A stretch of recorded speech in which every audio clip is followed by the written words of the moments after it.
Seltzer Kings. Podcasts. I'm not the one running away. Not yet. So you have this all figured out. I'm bailing because you're not in the super club. It's human nature. Don't Psych 101 me. Not now.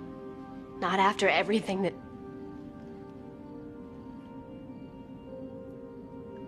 Nobody has ever known me the way you do. Nobody. I've opened up to you in ways that I've never opened up to... God. You're just sitting back there thinking that none of this means anything to me. I never said that. Because it obviously doesn't mean anything to you. Do you think so little of me? Buffy. No. No. Do you think that I spent the last year with you because you had superpowers? If that's what I wanted, then I'd be dating Spike.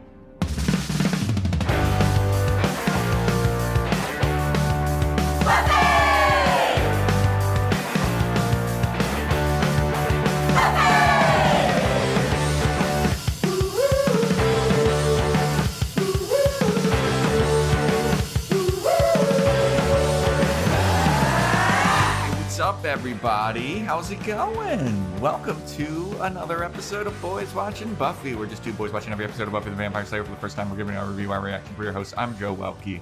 I am Vance.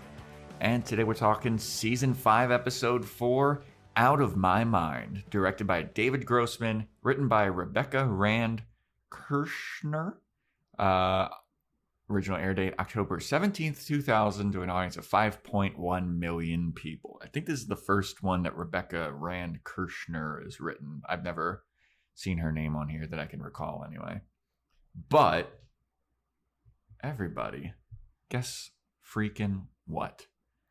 We've got some shout outs. Got a couple of DM shout outs to do. So first off, we've got Leah Spencer, who DM'd me 5 stars from Canada. Thank you so much, Leah Spencer. We also got an Apple Podcasts one from, hold on, let me check the name again, Ferric01, aka Discord I Eat Chickens, who I've never seen participate on Discord, but you know, whatever, you're on there.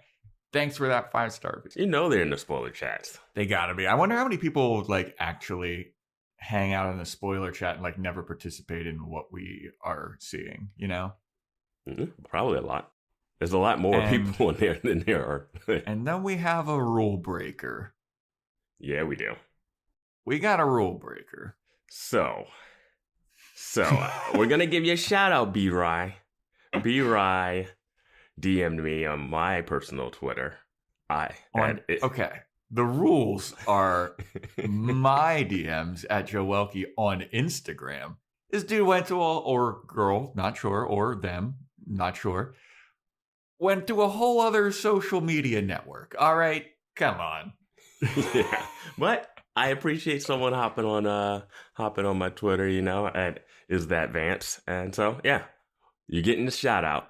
And this time we're not making a mistake of who did it, because we did that last time. Yeah. But yeah, thanks for the 5 stars, B-Rye. I appreciate that. That's super fun. Yeah, join our Discord, Amazon wishlist, Throne, Patreon for Boys Watching, Angel and Joe's Fashion Report. Got a lot to say about this episode. And in a way that you might not expect.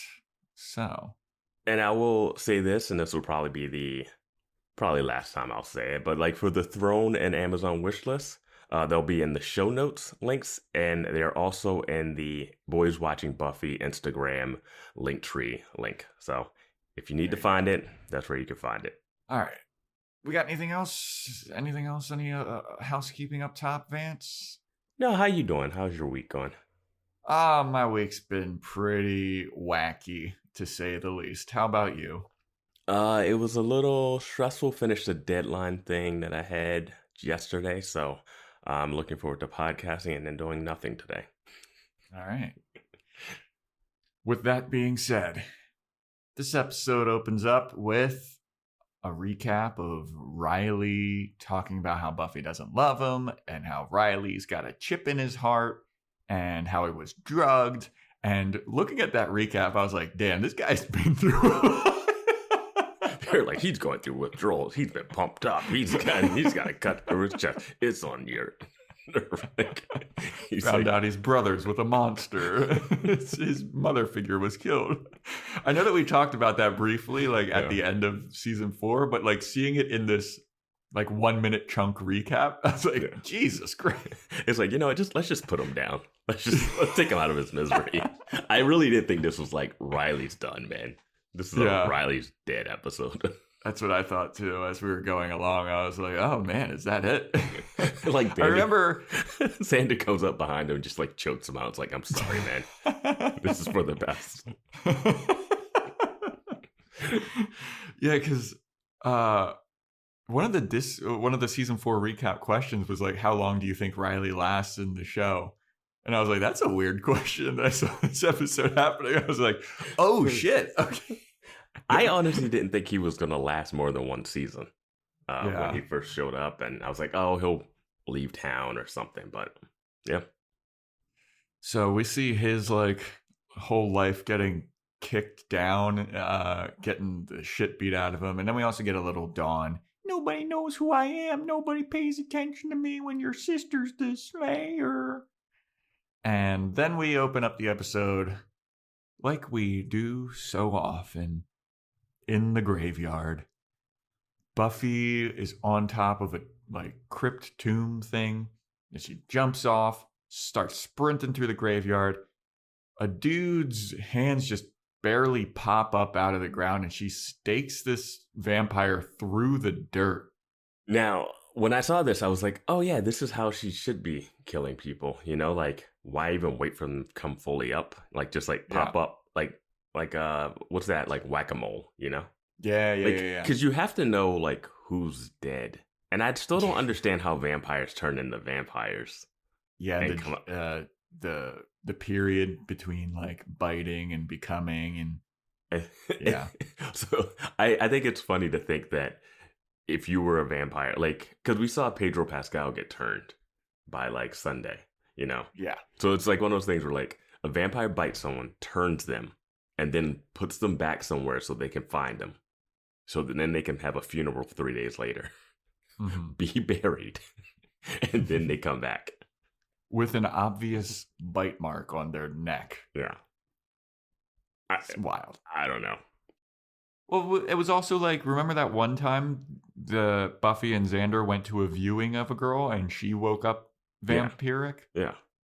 I guess it's a case-by-case basis, like how long it takes, but it is crazy. It seems like you would know who died that week and just be like, okay, this is where their plot is, and I just have to go to the plot. So as Buffy stakes the dude before he even comes up out of the grave, another one like nearby just like leaps out of the grave, and Buffy's running to go attack this dude, and then Riley out of nowhere rushes in and with his turtleneck, and he just tackles this vampire. And Buffy's like, Riley, what are you doing here? He's like, I'm here to help.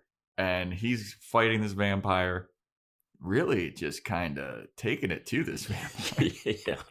He like picks him up and chucks him on top of like a roof at one point. It seems like. I was like, super killer, super vampire killer. Yeah. So eventually Riley stakes that vampire. Or no, does he? Yeah, he does. He takes out a stake and then like does a wide stance and does it. And like Buffy has that look on her face like, but I'm the Slayer. Yeah, like, well, that's what I'm supposed to be doing. But then she has another opportunity because another one pops up out of a grave. Yeah. And then Riley and Buffy start chasing that one. And then Spike shows up to fight it. And she's like, what the fuck are you doing here? And he's like, what? I'm here for what you guys want. I want a little action before bedtime. So he's fighting it. Then he gets knocked down. Then Buffy's like, dude, you're a fucking amateur. Goes over, stakes that vampire. And Buffy goes up to Spike and she's like, stay out of my way. Otherwise, you're going to be the one that gets staked. And Riley's like, yeah, she's right. Stay out of her way. And then Buffy gives him a look like, shut the fuck up. Like, I got this. And Spike calls it out immediately. He's like, oh, yeah. I saw that. Yeah, like, both of you stay out of my way. Which is weird because Riley has been going on patrol with her, like, all the time. Yes. Dude, fucking Willow and Xander go out on patrol with her. He was walking and talking with her last time when they were looking for something, you know? Like, I don't know. I get the point of that episode, though, so yeah, that's very nitpicky. So then Spike goes away. He's like, all right, fine, I'll stay out of your way, Slayer. So then Riley and Buffy are walking around, and Riley's like, hey, you want to go out and you want to stake some more vampires, babe? And she's like, no, I'm not really feeling it. And then Riley's like, hey, I hope that I'm not, like, in your way. And Buffy's like, no, not really. But you can tell that she's a little annoyed that Riley's there. And Riley is kind of stealing the limelight, stealing her thunder a little bit. And super jacked up. Like, Monster Energy drink jacked up. Yeah, dude. I mean, when I saw him chuck that vampire, I was like, did he get back on drugs? Is that the point of this? Like, what happened? But then they're walking. They're like, you sure you don't want to kill somebody? And Buffy's like, I mean, we could go and kill Spike for fun. And then they have, like, a pause to think about it. And then they're both like, nah. Just keep walking. I was like, just do it. Yeah. He's a ticking time bomb, man. Yeah. So then after they, like, walk off, we have a cut to Spike, and he's like, Slayer, I will know your blood. I will kill you, and I will destroy you. And then he starts to walk away, and then he just falls into a grave, slapstick comedy style. Mm-hmm. And I'm like, what? How far this dude has fallen? Literally and figuratively. He can't even beat up a vampire that Riley and Buffy can. And I was like, what? I remember his introduction in season 2 thinking, like, this guy is badass. He's cunning. He's slimy. He's conniving. He had plans. And he has a cool look. And then, like, now he's just, like, slapstick Wesley level of, like, slapstick buffoonery. Yeah.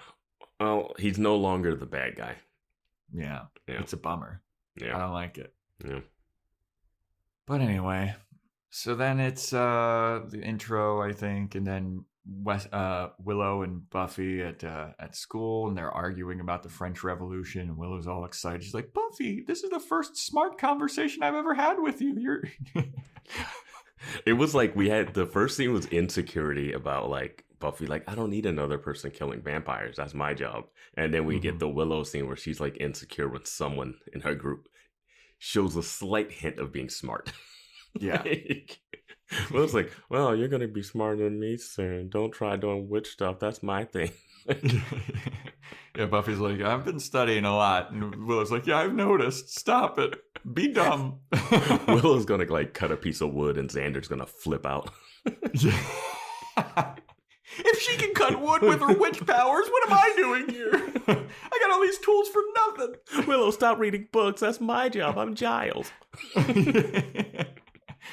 Dude, everybody in this show. But then they are like, all right, well, I've been studying a lot, been trying to figure out Slayer stuff a lot. I've been training a lot with Giles. Speaking of which, I'm about to go ahead to training. You want to come, Willow? And she's like, yeah, sure. So then they go over to training. They start to have some kind of jokey, more intellectual conversation bullshit. I remember last episode when she was studying the history book, I was like, oh, this has to be part of her training. Yeah. I guess not. I guess it was part of school. Yeah, I think that I brought that up. Yeah, you said that. And I was like, it's no way she's studying for school. But apparently she is. I don't know why. Yeah, you were right. Like we were also always like, why is she in school? Like, even when she was in high school, but even more baffling in college, Yeah.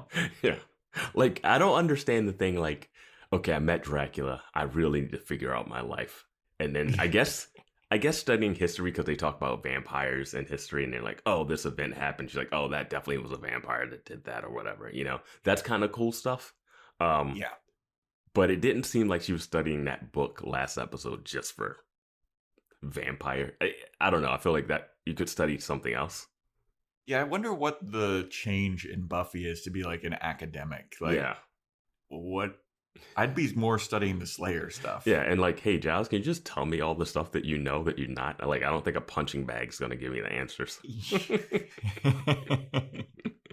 Well, speaking of, we go over to the magic shop where Xander's there and he's building something for Giles. And Giles is like, well, you're actually pretty fucking good at this. And Xander's like, yeah, it's pretty easy, pretty fun. It's not that hard to get into either. And Giles is like, all right, maybe you're not such a worthless prick like I thought you were for all these years. I mean, he looked like he's got blueprints out. Like, those blueprints were intense that were on top of that, like, cabinet. Like, this is pre-IKEA, I guess. Like, because, I mean... Yeah. I was like, dude, when did he mock this up? But so then Buffy and Willow show up, and that's basically the whole gang is there. Tara was there before them, which is like interesting because we don't even see her interacting with Giles and Xander. She's just like off in a corner reading a book or whatever. Is Tara real? I don't know, dude. I don't know what's real anymore. But Willow goes over to Tara and she's talking to Tara about Tara thinks that it would be cool if there was like a real psychic in here to read fortunes. And Willow's like, you could do it. And Tara's like, I don't think I fucking want to do that. And Willow's like, why? You're probably really good at it. And Tara's like, I don't know if that's a good idea. And Willow's like, yeah, read my palm. And then she takes Willow's palm and Willow's like, what do you see?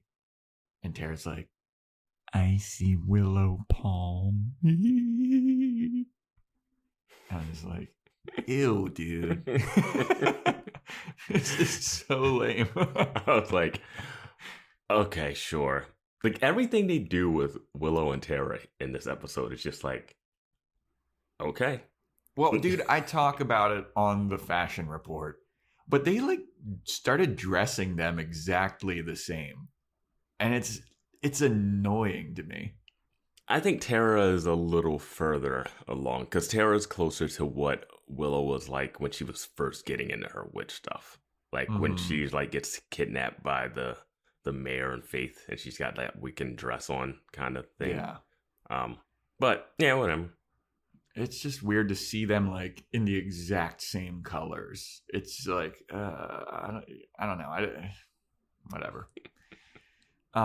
So then Buffy, Giles, and Xander go, and Buffy's like, hey, Giles, you ready to train? And Giles is like, yeah, come on to the back. I got something to show you.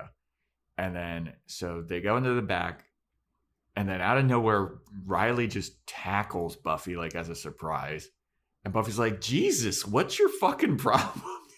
Yo, everybody's in this magic shop, just hiding out. Tara's in the back. Riley's just chilling he's so weird this episode. Yeah, he's like desperate and it's annoying. Yeah. But they show that Giles has built this entire like training center in the back. It's got like an obstacle course and a punching bag dummy that Xander is super proud of. Hey, I'm the dummy guy. I mean, I'm not dumb. I mean, I made what is Buffy going to do with that dummy? Practice. No, she's going to knock that fucking hay head off immediately. Practice stabbing it with a stake? Like, she's... like, what is she going to train? What is... Yeah. The reaction to the scene is, oh my God, you built this for me? Oh my God, you built this for me? It's like, it's a room with some, like, equipment in it. Yeah. It's like all the equipment they already had, but now it's just in a different room. It's not in the library. Yeah, you guys were training in the library during school hours. And Xander's like all proud about this dummy that he built, which is basically just a scarecrow. Yeah. I'm like, have you seen the rest of the place? This place looks great. Xander's making shelves. Like, man. Yeah, I mean, to go from that, like, cabinet shelf thing that he's building for Giles to the scarecrow that he built in the back. Goofy. And then Riley's like, all right, you want to fucking train Buffy? I bet you I could beat you in training and all this stuff. And Buffy's like, take it easy, dude. Yeah. I was like, kick him across the room real quick. I mean, as bad as I felt for Riley last episode, like, a lot of that was erased in this episode. Like, he's so desperate and annoying. Well, it's like, there's desperation, and then there's what we find out later with his, like, super sped up, like, thing. And it was like the combination of the two. Just, I wanted him to just be more down and dour and just, like, real subtle, like, she does something, and then Xander looks over and, like, oh my God. Yeah. He's going to be offended by that. You know, like, I wanted those moments, and we don't really get them. We just get, like, a lot of craziness and then a big scene. Yeah, desperation and then stupidity. Yeah. Like, just stupid. And then more insecurity. Yeah. So Buffy's really thankful to Giles and Xander that they built this for her. And so then we go over to Spike, who is watching TV in his crypt. Great reception in a crypt. Mm-hmm. Amazing. I think he has a full mattress down there. Dude, he's killing it. Yeah. But then he gets a knock at his crypt door, and it's Harmony.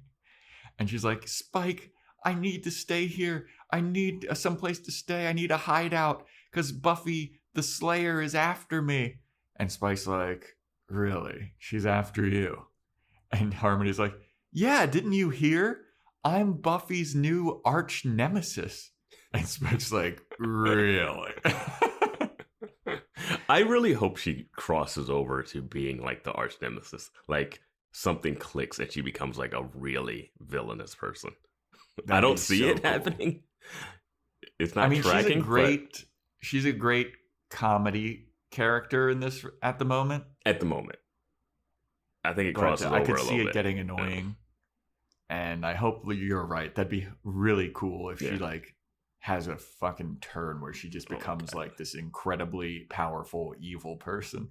Like if she kills one of the main Scoobies or even fringe Scoobies, that'd be like, holy shit, let's go. Yeah. So Harmony's like, please, I need a place to stay. And Spike's like, you can stay for a price. And she's like, yeah, I mean, I'll do anything if you let me stay. He's like, anything? And she's like, yeah, anything. And he's like, anything? And she's like, are you talking about sex? Because if so, yeah, I'll fuck you. And Spike's like, hell yeah. Yeah, it's like, what kind of weird casting couch script was this? Like, yeah. And like, he doesn't react to her saying yes. Like, that's not what I'm talking about or anything. He's just like, uh-huh. Yeah. Like, it was weird. It was like funny, but then like, you need that extra punchline where Spike is like, there's actually something else I want you to do for me. And then cut to like that funny thing. But they just let it be that. It's just like, you can stay here if you fuck me. And she's like, all right, sure, yeah. I was like, okay. Like, damn. All right. So then Harmony takes out a cig. She starts smoking. And Spike is like, what, you smoke now? And Harmony, to her credit, goes, yeah, I'm a villain, Spike. Hello. This like carries over to like the Angel episode where the messaging of like, oh yeah, just bang people for a place to stay. But if you smoke a goddamn cigarette, you're the worst person ever. Yeah. The height of evil. Not only are you killing yourself, the secondhand smoke, you're killing us. But then Spike is like, so the Slayer's after you. And Harmony's like, yeah, I'm her arch nemesis. He's like, well, you should probably kill Buffy. And Harmony's like, why don't you do it? And he's like, I can't, idiot. I've got this chip. And she's like, oh, right. Well, all right, yeah, then let's kill Buffy. It's like, oh, all right. Yeah. The easiest plot point and plan ever. Sure, kill Buffy. That seems to be working out fine for everyone else who's tried to do it. Yeah, right. So then we go to Buffy and Riley, who have just finished banging at a place that I'm guessing is Riley's new digs. No idea where he lives or how he lives or what's going on here. And also his fucking bed is diagonal in the middle of the room, and it pissed me off so fucking much. Not great feng shui. It is so dumb. Like, it's not functional at all. Like, I wonder if that so had dumb. to just be set, like just for the set so they can get the cameras around. But it seems like it's only one shot, one camera angle here. I don't know. I just, it's like not touching any walls. It's just in the middle of a room. It looks like it's blocking a closet. Like, it made no fucking sense, dude. I didn't pay that much attention to that, but the rest of this scene was cringy.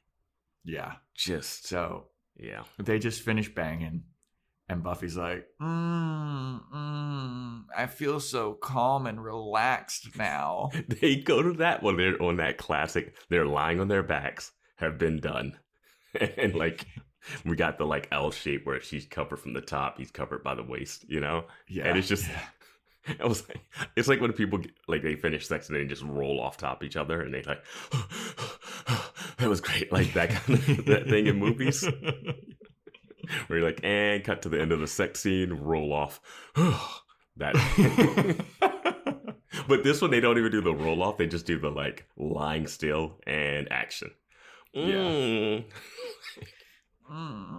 Buffy does like turn away for a good little spoon position. Mm-hmm. And she's like, that feels so relaxed and calm and comforted after that. And Riley's like, you want to fucking go again? And Buffy's like, geez, dude, we just got done. And he's like, yeah, but I could fuck all night long. She's like, are you sure? If you're not up for it, she's like, I have the strength of 10 men. He gets you take 10 women. I like that imagery's better. And it just comes across so creepy. It's just like, I don't know why. Like part of it is like the actor delivering these lines, but another part is like the writing of what he does. Yeah. Like, because this would never be like an Angel thing. This would never be like, God. He's just trying to get it in as much as possible before it's over. He needs these memories to last him because it's going downhill for Riley, it seems. But he's the Energizer Bunny in bed, baby. Yeah. He's banging that drum. So then we go to odd cut to Dawn, who is talking to definitely Joyce. Want to cut to a little sis after older sis is getting wrecked. Yeah. Riley's got her fucking ankles on his shoulder. Yeah. And Harmony just hoarded herself out for a place to stay when she could just leave town. and then we go to Dawn, who's just emptying out cereal. The show. So Dawn is just emptying out a box of cereal into like 5 different bowls, and she's talking about how like she wants to make her substitute teacher cry. And Joyce is there too, and she's like, why would you want to do that? And Dawn's like, I don't know, it's fun. You never do that? And Joyce is like, no. Also, why are you pouring out all the cereal? And Dawn's like, because I want to get the prize at the bottom. And then Joyce is like, well, are you going to eat any of that cereal? And Dawn's like, no, actually, I hate cereal. I want eggs for breakfast. And Joyce is like, oh, you. Well, I'm making an omelet, as you can see. Joyce says half an omelet coming up. Why half? I guess she was making herself a whole omelet and just sacrificing for her loving daughter that's been around for forever, Dawn. And she wants it with ketchup, which I'm not gonna, harp on too much, but I just want to mention it because she says something later. I know that people do that. Yeah. I mean, like, I see it in anime a bunch. Yeah, it's like, you put salsa on stuff, huevos rancheros. Like, I'm not going to go crazy over some ketchup with some eggs, I'm not. Yeah. So Joyce is like cutting up this omelet to share, and then she has like a moment of clarity where she's like, oh, wait a minute. She looks at Dawn. She's like, who are you? Who the hell are you? What are you doing in my house? And Dawn's looking at her like, oh, fuck. And then Joyce just passes out, falls to the ground. And Dawn looks at her and she's like, that's, whew, I'm in the clear. Let me call 911, I guess. Like, I would have loved if Joyce's like moment of clarity was like birthed by her using the microwave or something. You know what I mean? yeah, like it was something like specific that triggered it. You're saying? Yeah, like she turns the radio dial. And it's like that's not your daughter. She pisses her pants. It seems I'm urinating myself. Like, who are you? You're not supposed to be here. Yeah, it seems like Dawn's reaction to this, like later when they go to the hospital, seems like, oh yeah, I just knew the hospital would solve this. But the bigger thing is, it's a little tough to take some of the stuff that's happening in these episodes like seriously. Not like seriously, but like the tension of stuff that happens in episodes is less tense than knowing that there's this random person that's infiltrating. So like we can have an episode where Buffy has to stab some like sea monster or something, but Dawn is still around. Yeah. So I'm like, lurking in the background is the bigger mystery. Yeah. It's odd, man. Like, I mean, that's what happened last episode. Dawn was in literally one scene. It's like, wait a minute. Yeah. We just had this whole thing of like, you don't even know who I am, but you're in for a big surprise. And then we have fucking Xander adventure. Wait, no. Dawn just comes in to fucking say, ew, gross, when Buffy's making out with Riley. We have a Xander adventure where it's two Xanders, and we're like, but who's the Dawn? And depending on how this reveal works, it'll be interesting to see if that Superstar episode should have happened or not. Because I think I don't think we would have been less surprised about that if we didn't see the Superstar thing. Like if we didn't see Superstar, I wouldn't be like, oh, there's spells where you can change everyone's memory. But Superstar planted seeds. Yeah, and I don't know if planting the seed was good or like was it good and makes you think about this, or if it was like they did Superstar so that you would already know this coming in, or if you didn't know it coming in, it would be more surprising. I don't know. I'm going to make a bold prediction right now, right here, for this whole Dawn situation. I'm going to predict that Dawn is Drusilla or something. Because we saw Drusilla have like the hypnotism on Kendra. Mm-hmm. Maybe she picked up some new witchcraft spells thing or something. They both start with D. That's all I got for that. I was going to predict later that at least some point in this season, Drusilla is going to come back. Okay. Oh, that would be drama as fuck. Yes. That's why I was going to predict that. But her being Dawn is, we'll see. I don't know.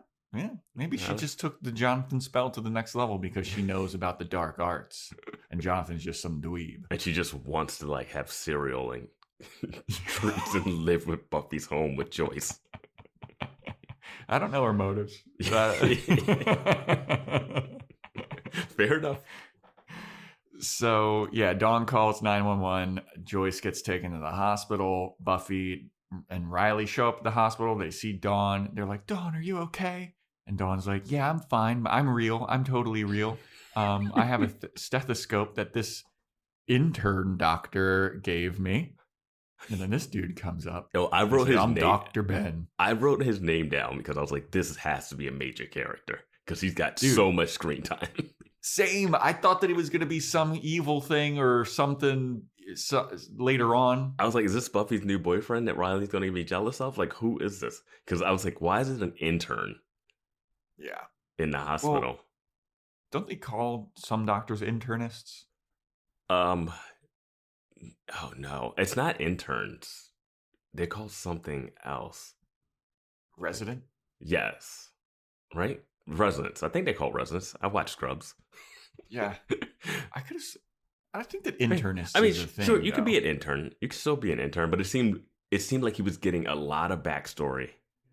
Yeah. For like, it wasn't just like, hey, I'm just a doctor. He could have just come out and just said his lines, but he's like, I'm Dr. Ben. I'm an intern. I've been hanging out with your sister. Your mom is fine. Like, it was like, I'm going to be in this show for multiple episodes. And he has like a look. He looks like he's around Buffy Riley's age. Yeah. He looks like one of those guys that could be in that. He looks the same age as Riley and Buffy and Xander, but I guess that Xander looks like 10 years older than this guy. But that's what doing carpentry will do to you. Ages you. It's wild because Buffy at least is supposed to be like 18. I don't know how old Riley's supposed to be. Probably like 21, something like that. He's got to be. He's got to be like 24. This Dr. Ben guy looks like he's 22. Yeah. But he comes out and he says, your mom's doing fine. All of her vitals are fine. I don't know what happened. Maybe it was like low blood pressure or low blood sugar or something. But she's going to be fine. And meanwhile, Dawn, like an idiot, is like playing with a stethoscope. I know that they said that she was supposed to be like 6 or something. She was originally written to be 6 years old or a lot younger than 14. But then she's playing. But you cast her. Yeah, I know. You cast her and she says her age blatantly in the first episode. She says how old she is. So there's no multiple episodes later where you can be like, well, we wrote her at 6. Yeah. I mean, I'm pretty sure somebody in Discord said that she was written to be much younger, but then at the last minute they were like 14. Yeah. I mean, you got to go through those scripts and be like, okay. Because, I mean, this is stupid. Like, she's playing with the stethoscope and like going up to people and checking their heartbeats as they're talking, and no one is like, hey, what are you doing? Get off. Either mom is fucking about to die. Get off me. First lesson as an intern. Don't give your stethoscope to strangers to let them touch everybody with. To fake demon, potentially vampire children. But I will say this. Dawn does do a good job of being annoying little sister.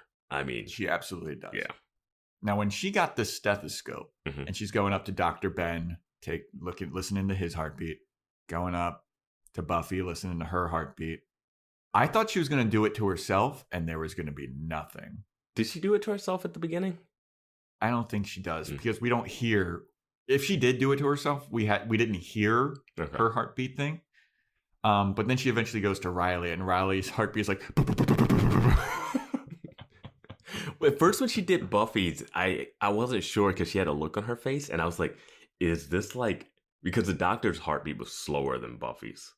Yeah, and then Buffy's was higher, and I was like, "Oh, is that like Buffy getting turned on by the doctor?" I didn't know where the scene was going. For a brief second, I was like, is that what they're trying to do? And then you get to Riley, and you're like, oh, this guy's about to explode. Yeah. And I'm sure, like, Buffy's heartbeat's going faster because, like, her mom is in the hospital. She just got there. And she's also, a slayer. Dude, for the first, like, half of this episode, no bra on Buffy. And it must have been a chilly day at that fucking thing. It's, She's got a little Rachel from Friends going on. Yeah, this was the era. It was like, you know what? Let's whip off these bras, ladies. You're on TV. Let's have a little something for the fellows. But yeah, the point established here is that Riley's heartbeat is like going crazy. And I'll say this. We get a lot of angel boob in Angel. So a little something for the ladies, a little something for the fellas, a little something for everybody that likes whatever they like. Something for everybody. Yeah. And then a 14-year-old playing a 6-year-old. For you freaking creeps. So now Riley is getting checked out at the hospital. And that, good on Dawn for recognizing, like, this doesn't sound right. like what? I don't. So the thing was, when Joyce fell over, I was like, what does Dawn do to, like, make sure that Joyce goes back to what she's supposed to be, like that mind state. Like I needed to see her be like, oh shit, and like she goes into like her like little what were those little like makeup case things that you would open up and they would have the little tear, they were different colors, like I can see her having something like that. She opens it, she digs through it, she has to grab like some gem and like just something that Like, otherwise, it's just like, oh, my mom thought I wasn't who I was, passed out, and then I just took her to the hospital because I was like, oh, this will be fine. Yeah, Like, I just need to see how her, like, get it back together. Yeah. How does she know that Joyce isn't going to wake up and be like, no, for real though, who the fuck are you? Yeah. Like, I'm glad. I guess. It's okay not to do all of it, but it seemed like I just needed. I don't need to get deep into it, but I need to know if she did anything or if it was like, oh, she'll be fine. Yeah, like have that crystal that Giles Yeah. put Buffy in a trance or some shit. Something. They got some kind of orb, another orb. All these fucking orbs. Yeah. You remember that thing from Spencer's Gifts where you're like, it's like electricity if you touch it, like the bolts go to your finger. Put that on her fucking nose or something. Yeah, even if she like did some salt in her hand and just threw it at her and was like that, like it would have been something, you know what I mean? Like, I don't know. So anyway, now Riley's getting checked out at the hospital and the doctor is like, yo, dude, I've never seen a heart rate like this. This is crazy. And Riley's like, that's just my heart. Don't worry about it. And she's like, no, I mean, we're jam-packed at this hospital right now, and we don't have enough room for you to stay. Or she says no. She says like that, no. She says Riley has tachycardia, which is like a regular heartbeat that's speeding up, and she's like, you need to stay overnight. He's like, no, I'm good. And she's like, but no, we normally would never let anyone leave. But he's like, but you can't keep me here. He's like, no, we can't. He's like, I'm leaving. And then they look at Buffy, and Buffy just has her arms crossed and just doesn't say anything. Yeah. And the doctor's like, all right, I guess I won't say my credentials. I'm just going to walk out. And then, yeah. So Buffy, after like the doctor leaves, she's like, what are you doing, dude? You should stay. And Riley's like, don't worry about me. I'm fine. It's the drugs. And look, I've been experimented on. I've been a human lab rat for the last however long. I've got a chip in my heart. I've been drugged. Like, this is just how my heart functions now. It's fine. We spent so much time last season not even dealing with him being experimented on. Mm-hmm. Like, he was experimented on and then went back to the initiative. He literally found out that he had been experimented on and had withdrawal symptoms and went back to work. Now he's all like, I don't know what to believe. I was experimented on. I was like, all right. All right, man. You literally watched Maggie Walsh say that Buffy was dead and see on TV that she lied to you and tried to kill her. And you were like, yeah, I know, but I got to go back. Yeah. But now, yeah. So after Buffy and Riley's little argument about like, you should stay, and Riley be like, no, you can't make me. Joyce and Dawn show up, and Joyce is like, I'm fine, everything's fine. And Riley's like, cool, let's leave now. Joyce did the ultimate mom thing of like, oh, I'm so sorry to put you guys through this. Like, clumsy, I'm just a pincushion. I was just like, what did Dawn do to her? Like, she's like even more like subdued. I don't know. Yeah. So they leave the hospital. Buffy, Dawn, and Willow are with Joyce at home, and they've got her in a blanket. She's on the couch. And they're like, you're going to stay on this couch, young lady. And Joyce is like, no, I really don't want to do that. And they're like, you listen here. You're staying here. Well, they tell her to stay there because Dawn's like, oh, you know what makes me feel better when I'm sick? Chicken fingers. Oh, with mustard. And Joyce is like, oh, yeah, I'll make you some of those later. And then Buffy's like, no. You're going to stay on the couch. And I was like, Dawn, what are you doing? She passed out last time when you asked her to make eggs with ketchup. What are you doing? Like, I think that's part of the spell. Yeah. Like, stop asking for food and condiments. And then Buffy just like, all right, Mom, you okay? I got to go. Yeah. Yeah, because Joyce is basically like, no, I'm fine. Don't worry about me. I'm actually more scared about Riley. Like, his pulse was like 150 beats a minute, right? And they're all like, yeah, we're going to try and figure that out. Yeah. Mom, you lie on the couch. We're all going to go upstairs and lock ourselves in a room and brainstorm this. Me, Willow, and Dawn. Yeah. Yeah. So that's exactly what they do. They're in Buffy's room. They're talking about how crazy Riley's heart is. And Dawn starts spouting out Alex Jones conspiracy theories about the CIA. And she's like, that they drugged these people and they had drugged all these people. And it's crazy and like all this stuff. And Buffy's like, Dawn, this is not helping. Yeah. Dawn's like, what? I'm just saying, it's what they fucking do. All right. And Willow eventually comes up with the bright idea of, you should just call the initiative. And Buffy's like, what are you fucking talking about? They don't exist anymore. And on the record, they never existed. You can't just pick up a phone and be like, hello, operator, to the initiative, please. Yeah. And then, like, Dawn drops a hint about how sometimes she writes fake stuff in her diary just in case someone reads it to, like, throw them off the scent. She doesn't get a chance to finish it. She just says just in case. Yeah. And I was like, what are you doing, Dawn? Yeah. Just exposing yourself. And Dawn is perfectly annoying in this scene. But she's the one that drops the thing of because she's doing all the conspiracy stuff.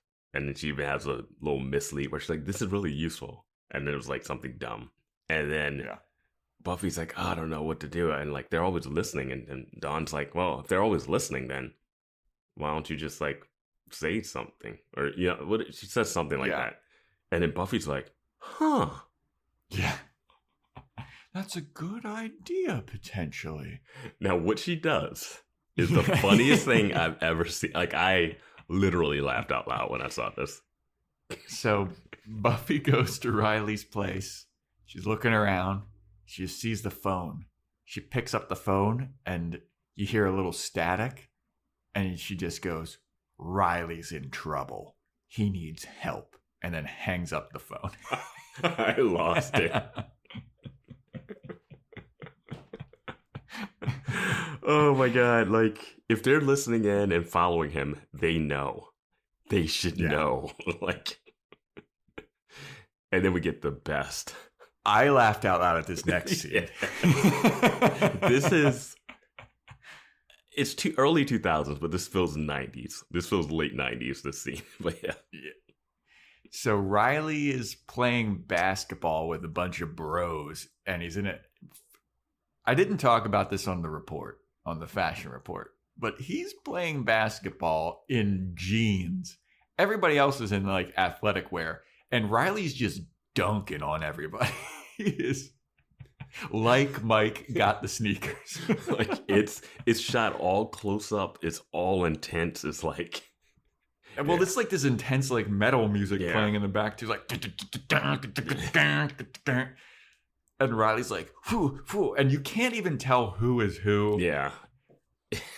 It's so weird. Yeah. And he's playing in jeans. And I was just picturing, like, if you've ever done any, like, physical activity and, like, Riley's sweating his ass off, too. I'm not going to knock the playing in jeans if he was just walking around and a game started up. Now, if you're going, did you play a lot of basketball? You play basketball at all? No, but I mean, like I'm just imagining. No, you're going to be sweaty, but having like the sweat, just the swamp ass. Hey, but if they need one more, you're walking around, your heart's pumping, they need one more, you go for it. Right. Start dunking on it. I guess. Yeah. If you knew you were going to go play basketball, like sweats, shorts, sure. Yeah. The tank top, I don't have a problem with. It was the jeans. It's going to weigh you down a little bit, but I mean. I grew up in a place where people would play in Timberland, so like, all right,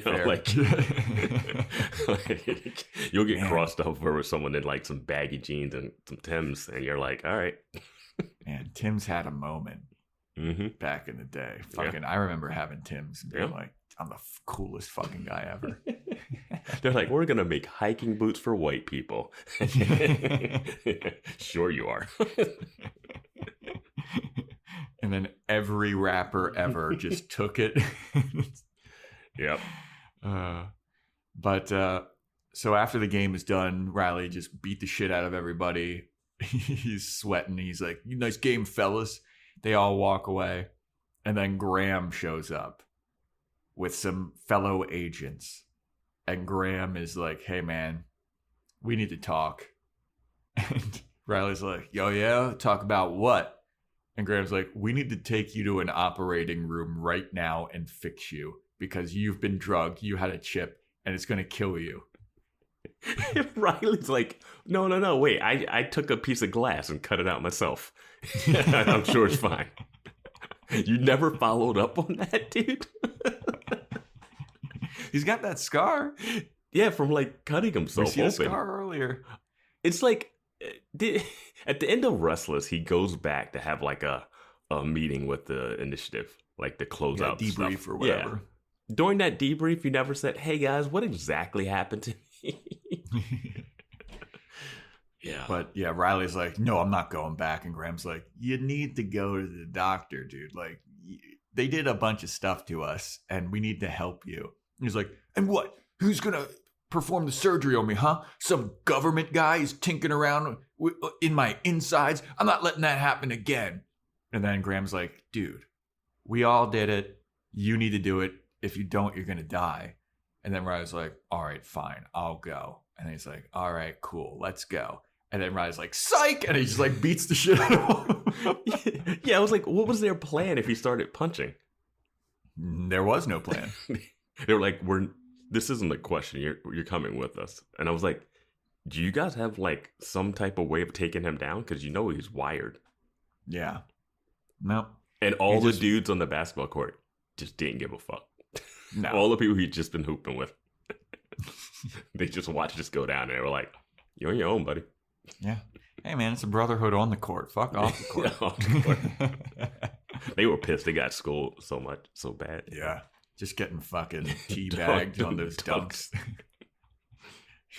I'm happy they didn't do like one of those like two-handed, like low angle, like where he's like way above the rim.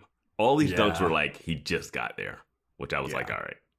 Yeah, pretty believable. I mean, he's a tall dude. He's like 6'2" or 6'1" or something. Yeah. Like that can happen. But yeah, Riley runs away.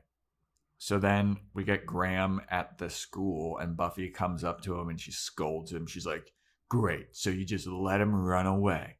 And Graham is like, we didn't let him run away. Okay. Like he got away. And Buffy's like, well, what was your plan? Like you didn't have a plan. And Graham is like, look, dude, Riley is way stronger than he should be. And he doesn't feel any pain. And I was like, bullshit. Because he was getting thrashed a bunch last season. And like when Buffy would kick him across the room and stuff. And he was always like hurt. Yeah, I don't understand why he's getting stronger after removing the chip and stuff. And then like Graham doesn't even like go into depth. They were like, we're not even going to explain this. He's like, he's stronger due to adrenal overload and a lot of stuff I can't say or pronounce. Yeah. And like, I'm like, adrenal overload, like what is causing that? Like that would be like a chemical thing throughout your whole body. What is the surgery going to do? Yeah. What gland is behind your chest that like... He's like Jason Statham in Crank. Remember that movie? It was like, Buffy, we have to have sex on this racetrack.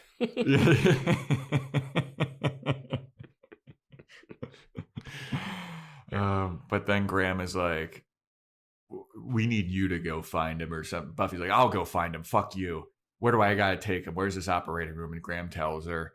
And then she's walking away. And Graham is like, and Buffy.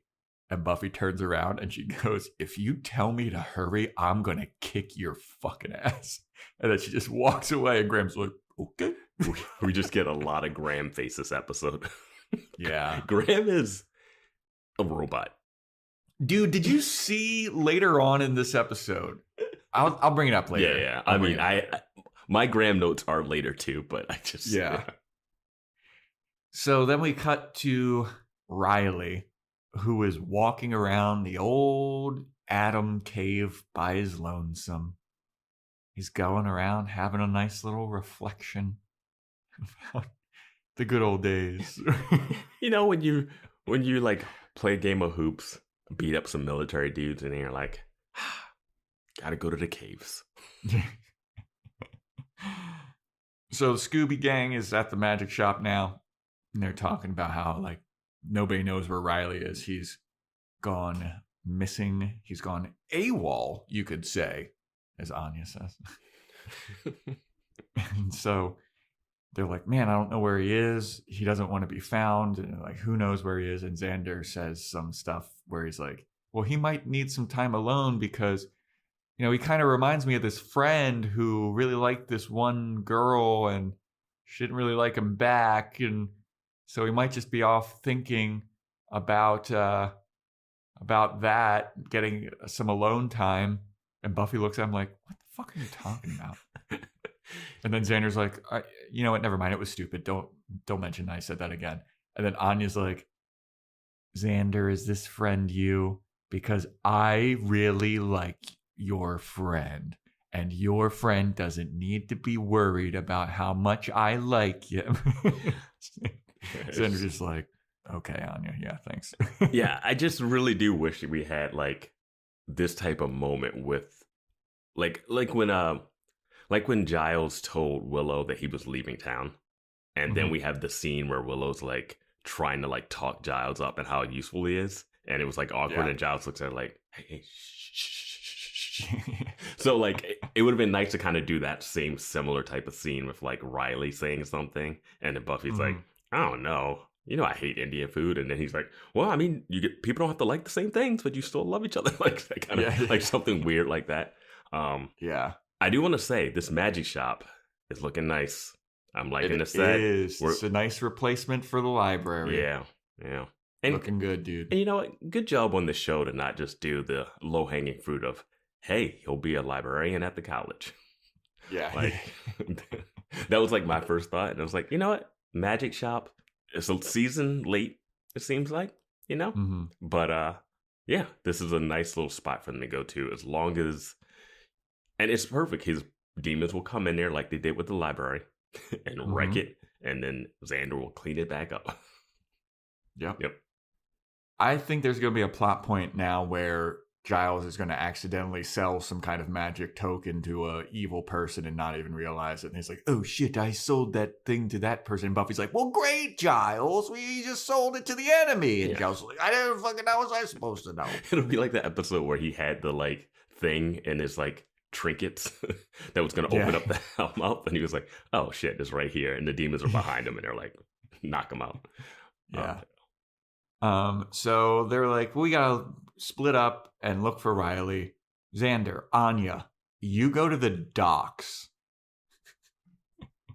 Yeah, I'd be like, no. I would have been like, no. Yeah. He should have just straight up said no. Go to the docks. Yeah. When has anyone ever been at the docks in Buffy except for Faith that one time? Yeah, Faith and Faith. When Faith was like, how do I get out of town? I'm going to take this freighter. Willow and Tara decide that they're going to check out the burned down school because, hey, he stayed there one time. Maybe he's staying there again. I assumed he was still living there. That's what I assumed as well. Until we saw his fucking bullshit ass apartment with his bed in the middle of the fucking room, diagonal. You know Anya lives 2 doors down. Yeah. So Buffy's like, I'm going to go and check the cave where Adam was doing his stuff. And they're like, well, but she's like, I don't really know the caves that well. And then Willow's like, you know who does know those caves pretty well? Spike. And Buffy's like, I really don't want to hang out with that guy. I'm more close to killing that guy than hanging out with him and having him help me. And they're like, all right, well, you really should do something with Spike. And Buffy's like, I just know he's up to something nasty. And this is, they do a lot of this now, so much so that like it's telegraphed super hard. It's fine if you, it's nice if you don't see it coming, but then it's one of those classic setup payoff. Yeah, like it's like we've kind of settled into the pacing and cadence of the show. So as soon as she's like, I know he's up to something nasty, I was like, I know that the next thing that he's doing is going to be something goofy. Now, and it is. Now, if they would have cut to him just hardcore having sex with Harmony, I would have been like, damn, dude, that's shocking. You know, like that's a way to do the same joke, but like really throw us off. Yeah, up the ante a little bit. But I did want to talk about this scene before we go to what Spike and Harmony are actually up to. Sure. Willow says, he's probably somewhere something homey, you know? And then that triggered Buffy to be like, the Initiative caves. Mm-hmm. And I was like, wait, that is a magical leap. Like something homey, and you thought, oh yeah, not like driving around in a car like you talked about, or like some restaurant or a coffee shop that they've gone to. It was just like, oh yeah, he thinks the caves are homey. They're going to go to a sterile science lab rat facility. The thing that he was bitching about not wanting to go back to. That's where he's going to go. Okay, sure. Yeah. So, Spike's, I just know he's up to something nasty. Cut to Spike and Harmony playing 20 questions. Harmony being annoying about a bread, the item that they were playing 20 questions about was a bread box. Mm-hmm.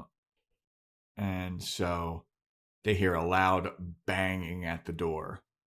And Harmony's like, shit, it's Buffy. I'm going to go fucking hide. She jumps into a tomb and just pulls the lid over top of her. I love the way she dove headfirst into that thing.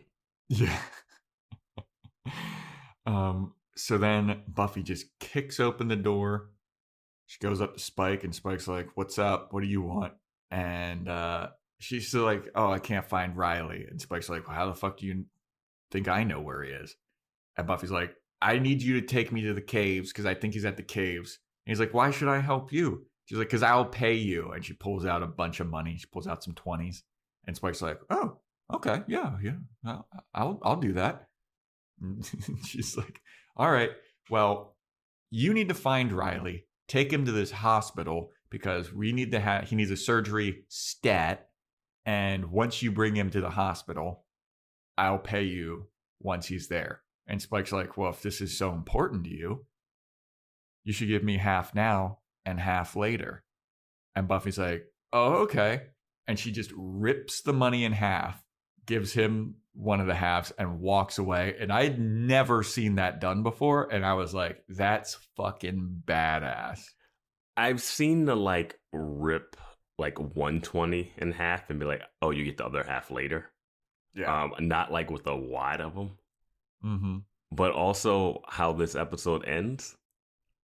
Now no one has any money. Yeah. it's the King Buffy Solomon baby. It's the baby and cutting the baby in half thing. It's like what you just did, Buffy, was like lose all your money. You could have only lost half. Now like it's a wrap. She lost $100.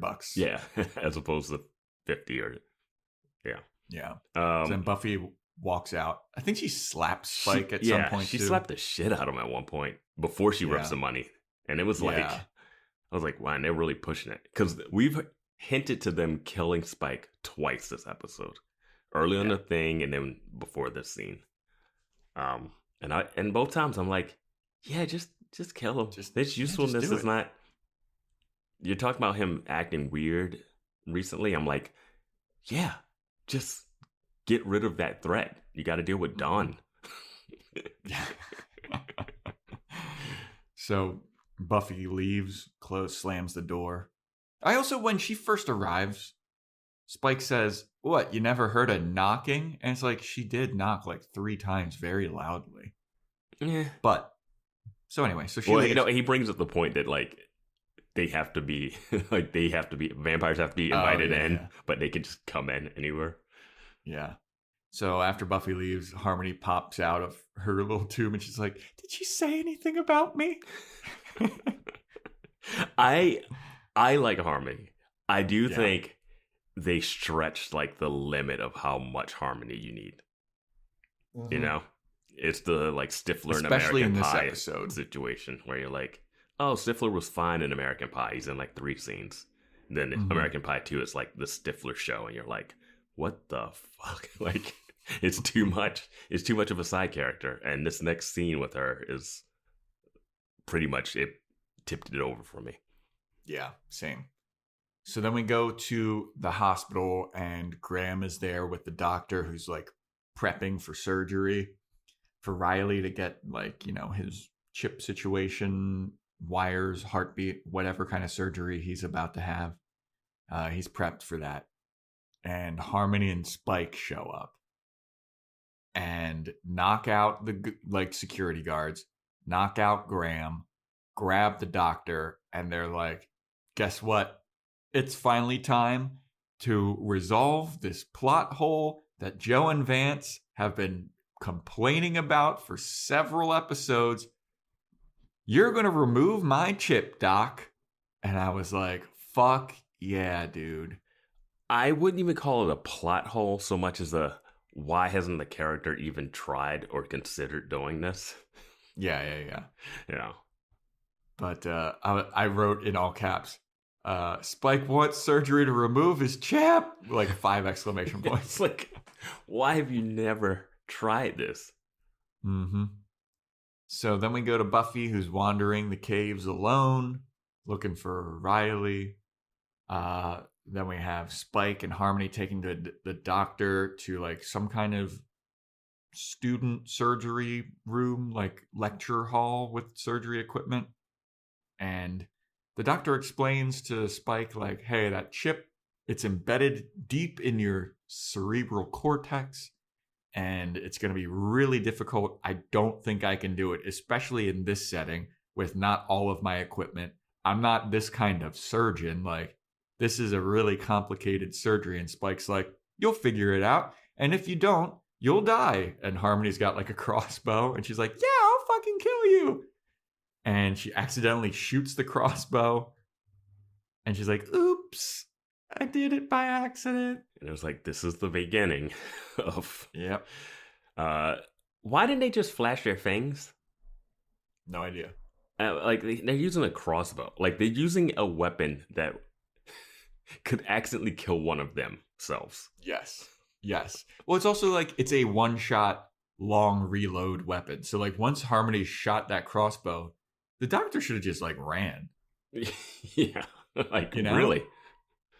Yeah, it's goofy. I mean, especially towards the end, like, the rest of the scene with him is like, what is his threat level now?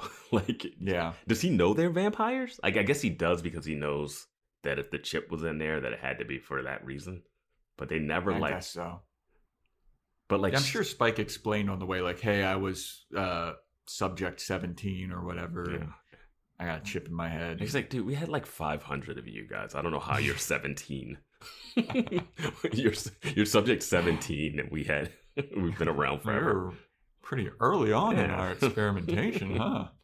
Oh, you got the older model chip. There's so many other people going on, Much less invasive. It's a lot more comfortable. This one doesn't even control you with like voice commands like the one that Riley had. So then we have Willow and Tara walking around the old abandoned school, and Tara's freaked out. She's like, this place gives me the creeps. And Willow's like, you should have been there when we were actually in high school. So then they're like, it's so dark, can't barely even see anything. And Willow uses a spell to like make it brighter.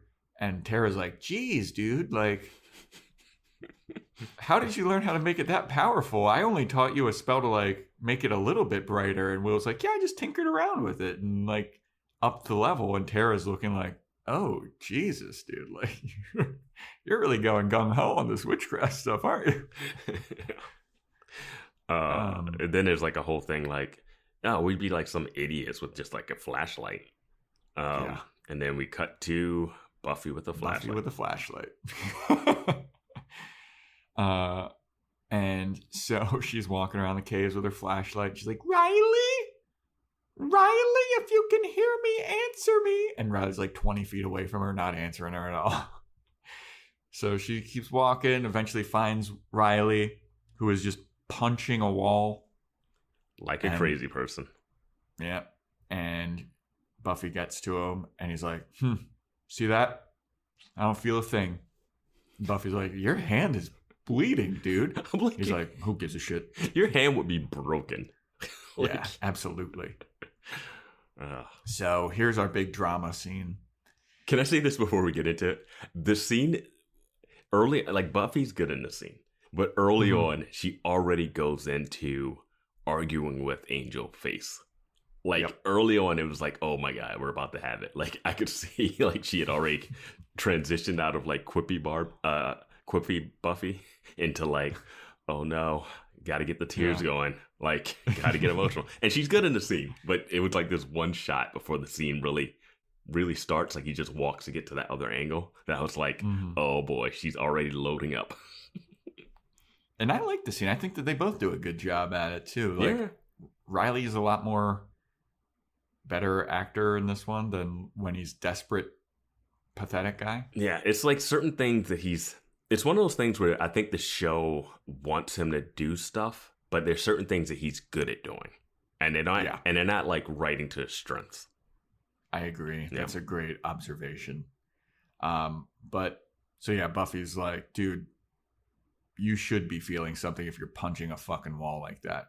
We need to take you to the hospital. And Riley's like, back off.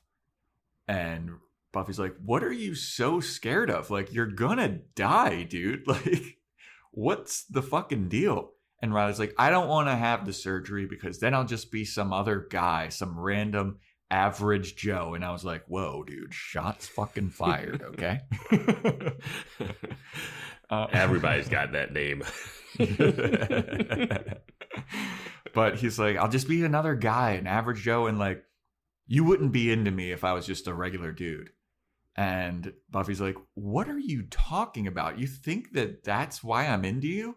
And Riley's like, I mean, your last boyfriend was super strong and super powerful. Like, your only other one boyfriend that you've ever had was a vampire. And if I am not a superhero, super powered, superhuman, you're going to leave me and you're not going to be interested in me. And Buffy's like, what? You're crazy.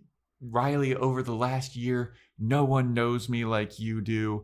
I've talked about things that I've never talked about with anyone else. I've divulged my emotions so much to you. And I'm so into you, basically. And Riley's like, yeah, who cares about that? And Buffy's like, you think I'm only with you? I spent the last year with you because you have superpowers? If that was what I wanted, I'd be dating Spike.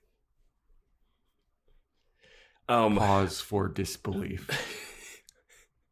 The fact that would ever even come to her mind to say during this argument. Yep. When she could list some other superpowered people, probably. I don't know. She could have said Superman. Yeah. Or I would have dated Dracula, who we just hung out with a little while ago. Or like, and he wanted to stay with her, you know? He's super powerful.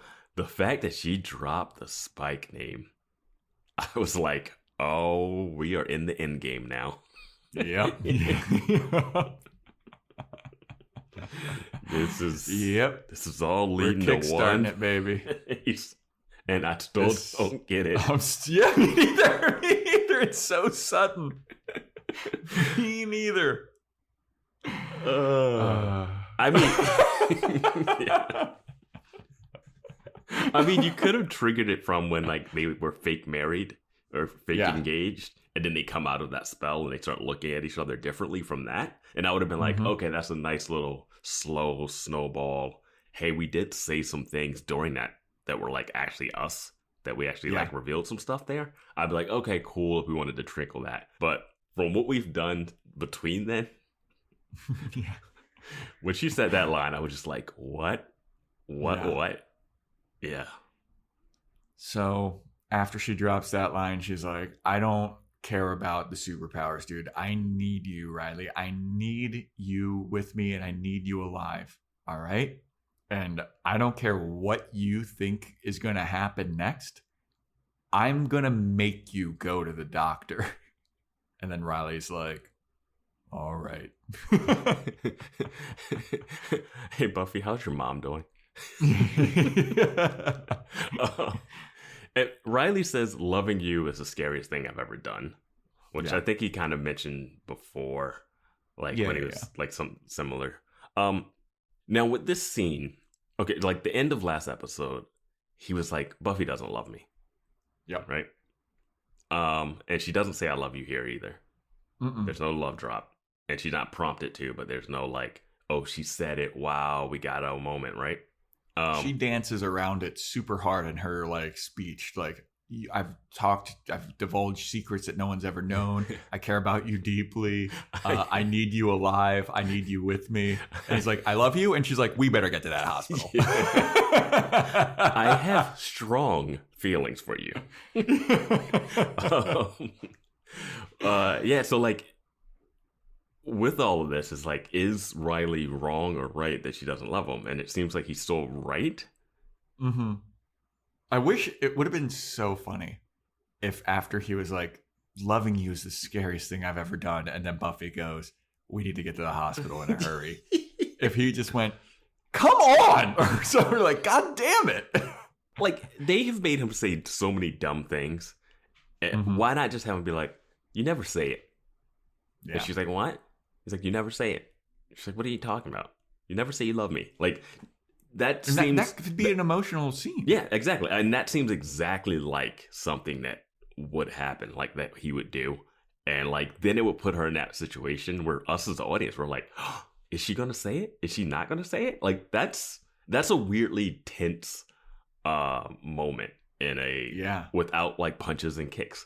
You can still make the drama tense. And it would have been nice to like get some type of, because I felt like we didn't get any kind of closure on it. It's like a really good scene, but it still has that thing of like, I don't think Riley got everything he wanted out of it. And I don't know. Yeah, I mean, we'll see what that's happens. also just such a tense moment to be like, how come you never say it? Like, put Buffy on the spot. Yeah. And then just have Buffy's eyes shifting around like, because it's not like she's not gonna. I know that we talk about how like saying I love you and love is like a TV construct of things, but you know, like in Buffy's mind or the teenage love type of shit, it's like a huge deal. Yeah, and so her being like, well, I'm not gonna say it if I don't mean it, and then that's how it kind of deteriorates or something. Yeah, like she would definitely. It would put her on the spot. She would have to say it. It'd be one of those weird things where, like, if she said, like... If she said it, and then later talking to Willow, she's like, I didn't mean it, or something. Or like, even this, the way she says it, where, like, he knows she doesn't mean it. She's just saying it to, like, get him to go to the hospital. Or she could just not say it and be like, I have a hard time saying that all the time, or whatever. And then later he sees her, go like, oh, I love this thing, or something, you know. You could do one of those. But she could just, like, not say it, and then... If she didn't say it, he'd be like, okay, I'm going to the hospital. Like, and just be like dejectedly going.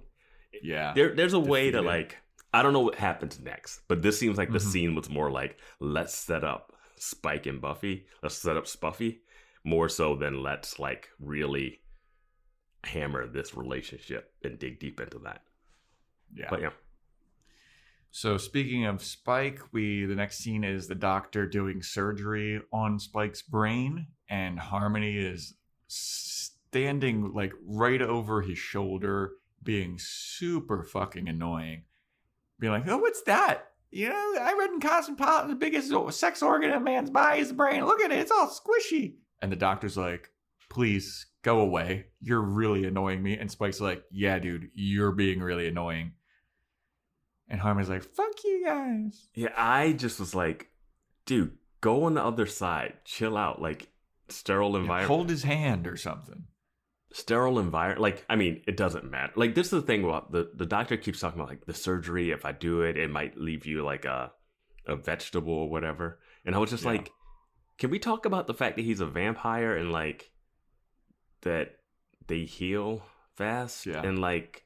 And he's wide awake during this surgery? You have to be awake during brain surgery, usually. Really? Mm-hmm. Because I did not know that. Yeah, they'll like, because they need to like get a lot of brain surgery stuff. Like they'll have you awake and like so they can like test responses and stuff. It's not like some some brain surgery like if you get shot in the head and you're like out. Like, but some if they're doing certain things like you'll be awake for it. Yeah. God damn, I had no idea. Yeah. Wow, that's fucking crazy. Yeah.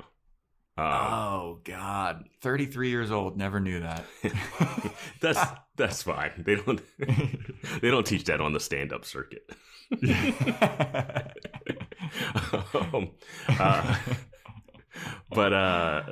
Yeah. So like, Harmony was just too much for me in this. Like it was too much. I didn't need this much shtick throughout. Well, the scene. It'd be fine if she was annoying to the doctor, but then once Spike is like, fucking stop. Yeah. She's still annoying. I'm like, this is a delicate procedure regardless of whatever they're saying. And I'm just like, please just like sit down somewhere and like talk about something else. Talk about your plans of killing Buffy when you're done with it. Like what you're going to do. Like just stop like almost messing this thing up that I kind of want to see happen. Yeah. So then we go to Buffy and Riley showing up to the original room where he was supposed to have surgery, and they see Graham and the security guards knocked out. And Graham is like, Riley, Buffy. And Riley's like, Graham, how many fingers am I holding up? He's holding up 2 fingers. And Graham goes, 17. And Riley's like, what? He goes, experiment 17. He came here with a blonde girl. And Buffy's like, Spike and Harmony are here? They took the fucking doctor hostage to get the chip out. God damn it. And then Riley's like, oh, I don't feel too good. Oh, dude, it would have been so awesome if he was like, in that previous scene, was like, do you love me? And she just hesitates, and then he clutches his heart. Yeah. That would be crazy. How did he die? He broke in my heart, literally. He died of a broken heart. Yeah, that would be amazing. That would be amazing. It's like Padme. Graham gets knocked out twice, so he is now the new Giles. Oh, yeah. Yeah. Like he's been beat up in every scene he's been in, except for the one with Buffy. And even that when she beat him up emotionally and verbally. Yeah.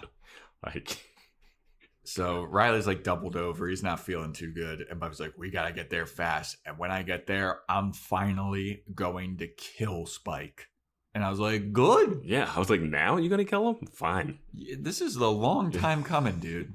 And why are you just running through graveyards, killing random vampires that are like easy peasy? When Harmony, who kidnapped your fake weird sister creature and her group dislocated on his shoulder by hitting her so hard in the head.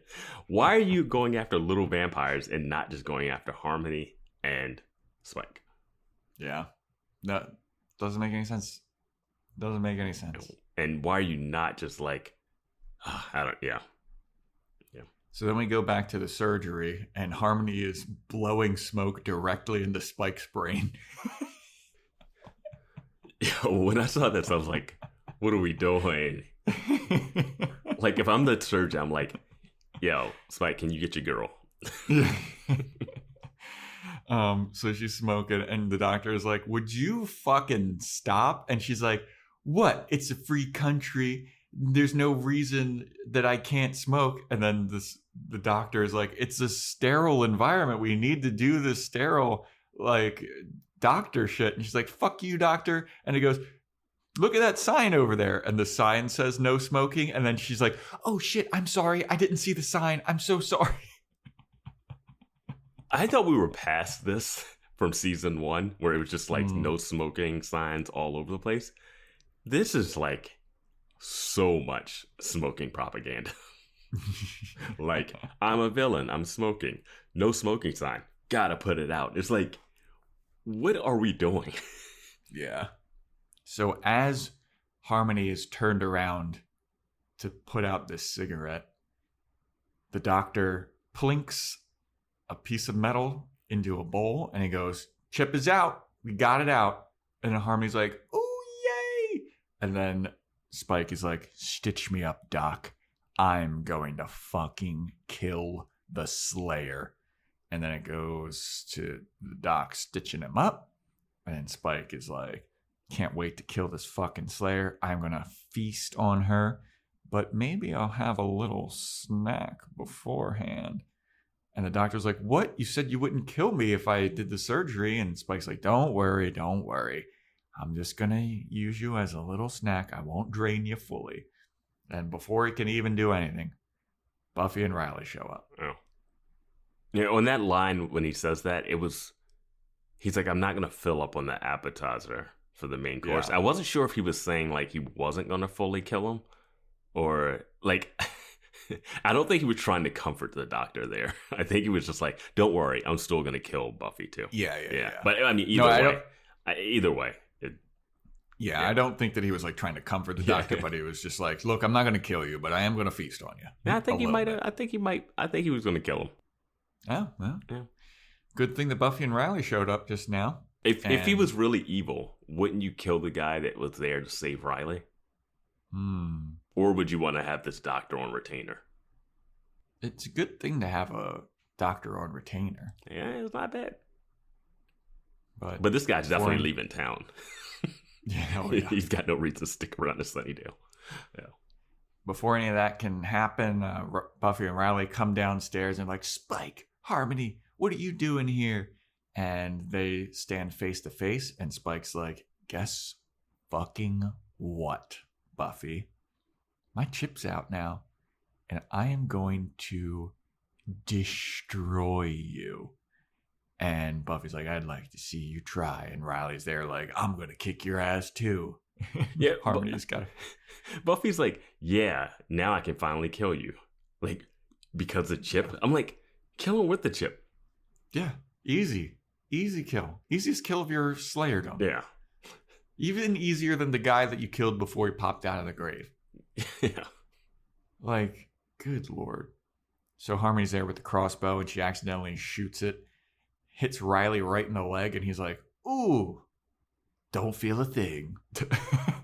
And then Harmony's like, sorry, it slipped. And I was like, it's so like, it's funny, but it's like too much. I don't know. Yeah. So then they start brawling.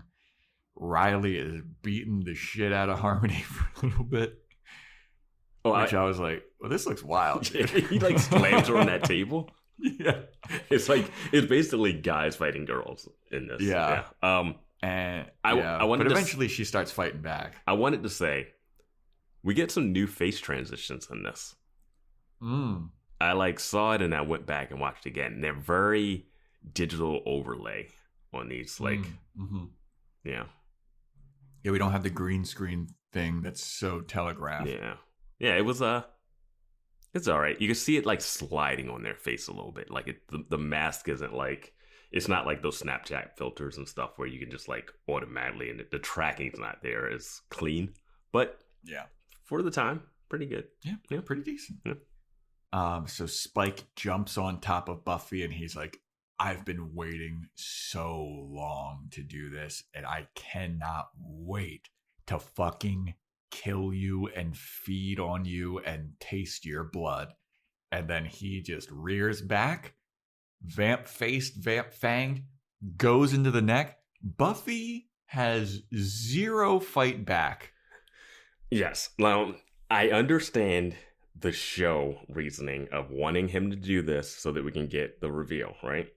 Mm-hmm. But it's no way in a one-on-one fight with Buffy that he should be able to pin her down this easily. Not after what we saw at the beginning of the episode. Not after what we've seen when they fought all the time before. If it's this easy for Buffy to lose a fight with a random vampire, she would have been dead already. Yeah. This is and I get it.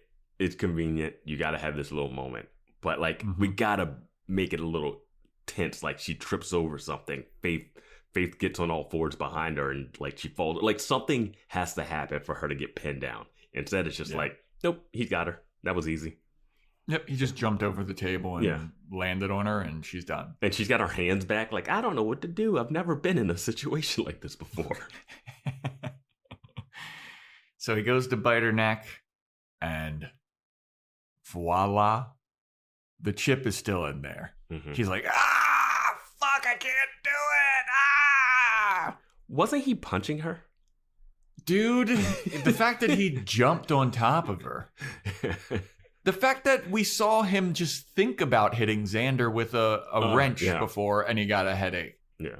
Like, he should have gotten a headache when he was thinking about the doctor. When he landed on her, when he jumped on her. Mm-hmm. Like, very convenient. And I'm happy that you paid attention to the smoking and the timing of that. Because I was like, wasn't Harmony behind him the whole time? How did she? Because she even says, "Oh, I can see the chip." When he definitely was digging in that dude's brain. Yeah. And she's like, "I can see the chip," and I then don't believe that she could see the chip. Okay. I think that she's just dumb. From everything I've seen, you might be right. But I also, I assume that when she's putting the thing out, then the doctor has the sleight of hand. Because I also, for a second, was like, wasn't she watching this the whole time? Yeah, she was like, I can see the chip. And the smoking, I didn't go back. I was like, I could go back, but I was like, I'm not going to do it. Yeah. But I was like, how is she back there? Here's the thing. Why have her back there the whole time if you know that you want to do that thing where he fakes it? Yeah. And it looked like have her back there, the doctor shoos her away. Mm-hmm. She's not there anymore, and then he's like, all right, I did it. It would have been some nice tension if if the doctor was trying to get her away just because, and she was just really studious. She's one of those Cordelia in school, she did love anatomy, and she just wants to watch to see it because she's intrigued, right? Mm-hmm. And he wants her to go away, and she's like, I'll sit here and be quiet. And he's like, fuck, how am I gonna fake this? You know what I mean? And then she could light the cigarette, and he does. There's some tension there where he's like, I need to get her away so I can do my thing. But instead, she's so annoying that it's stop because you're annoying, not stop because I need to pull off this little trick. Yeah. Yeah. So after Spike realizes he can't feast on Buffy, Riley, who is fighting Harmony, has a heart attack. And then Spike goes over to the surgery table where the bowl is, and he's like, "There's a penny in here." And he's like, "You tricked me with a penny?" And this is where I was like, well, even if Harmony didn't see him do the penny thing, she could have looked in the bowl and seen the penny. Wouldn't she want to look at the chip? Wouldn't anyone want to look and see what this thing looked like? Yeah. You looked at the tracker that got pulled out of your back, that one episode. And Riley has the bow sticking out of his leg. I know he has superpowers, but he's still a human, right? Yeah. I don't think that leg should be functioning. It's he doesn't even take it out. He's still fighting with it in his leg, which is funny. Also, I love the doctor shrug after Spike tries to bite Buffy, and he's like, "Oh," and he looks over at the doctor, and the doctor, who has been flung across. Buffy shoved him down. Was like, "You don't go anywhere. I need you to stay and do a surgery later." This poor doctor. Yeah. He's like, "I just been in surgery. Can I?" But Spike looks over, and the doctor just shrugs, It was so funny. Yeah. So Spike's pissed. He's like, "Fuck, I'm still chipped." Mm-hmm. And then so he's like, "Come on, Harmony, let's get out of here." And then so Harmony and Spike fuck off. Buffy grabs the doctor. She puts Riley up on the table. She's like, "You need to do surgery right now, right here." So now the doctor is about to do surgery on Riley. Then we go to Spike and Harmony running through a graveyard, and Spike is livid. Mm-hmm. He's like, "This fucking Slayer, she's always on my tail. I fucking can't stand her. Everywhere I go, she is there. Anytime I try to hatch a plan, she's there to ruin it. Anything I try to do, she keeps showing up to my place. I'm so annoyed with her." He lifts up a tombstone and just crushes it into dust.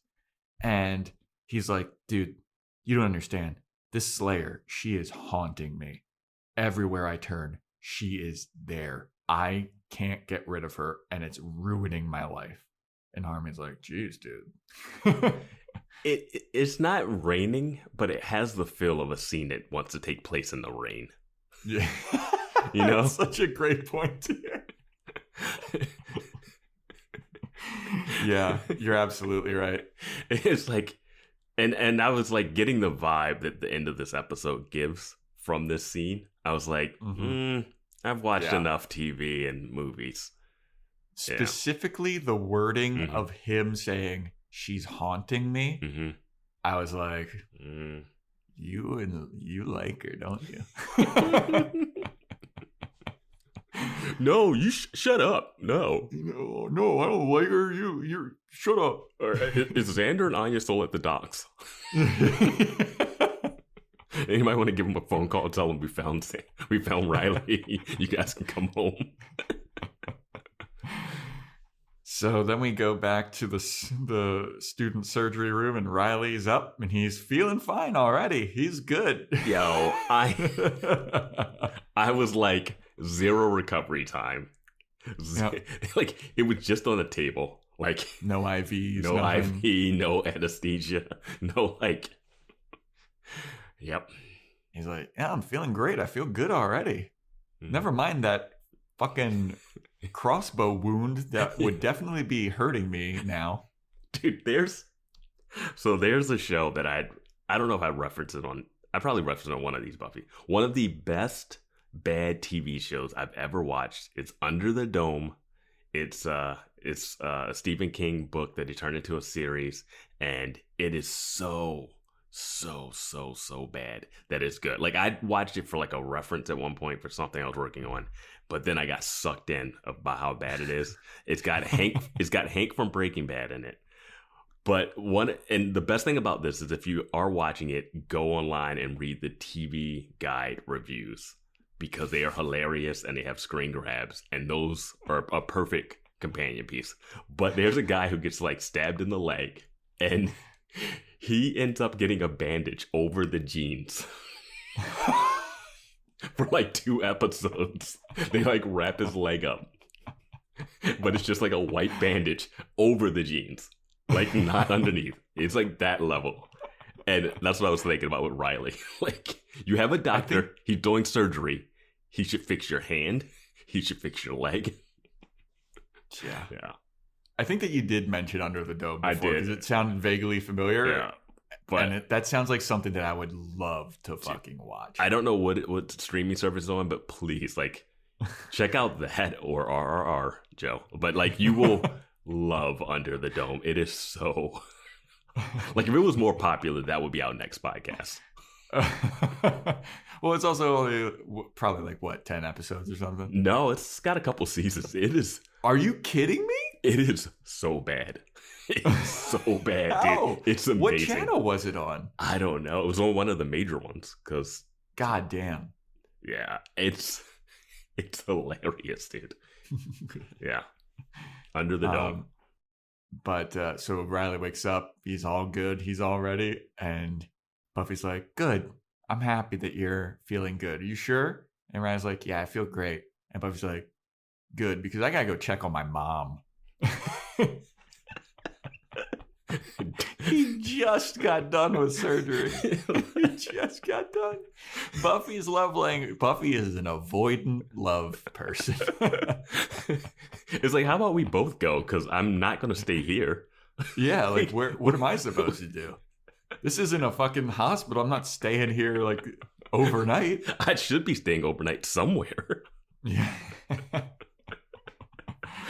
Can you drop me off at the hospital where the heart lady was like, maybe you need to stay here?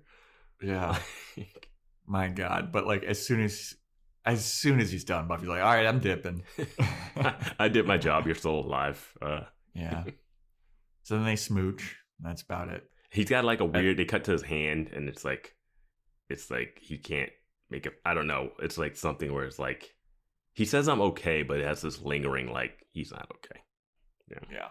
He's dealing with a broken heart, Vance. Medical broken heart. I would have loved the doctor to be like, hey, did you cut yourself open and do this yourself? Because Yeah. This is some bad stitching, dude. Yeah. Hey, man, my best friend, it turned into like a half demon hybrid. I was being voice controlled. I had to do it.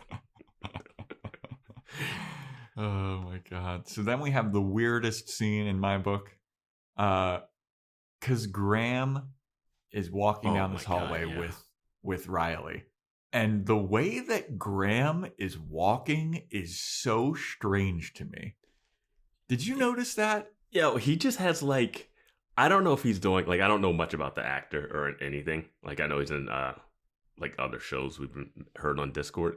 But like, he is just like robotic in his movement and his action. I'm like, is he brainwashed? Is he under some control?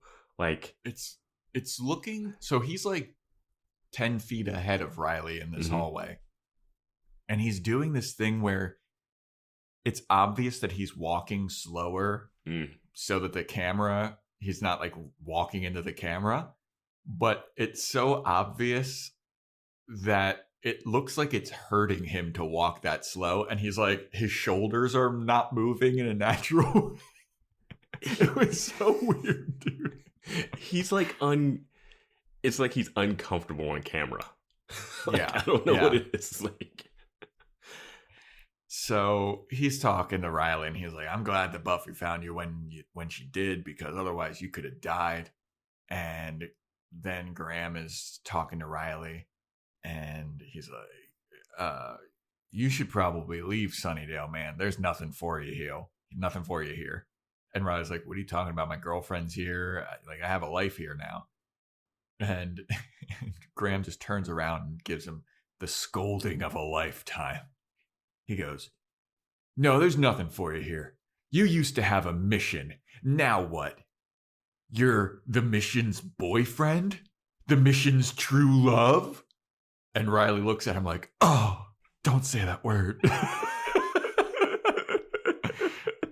And Graham's like, you know you don't belong here. You belong with us. What is your mission?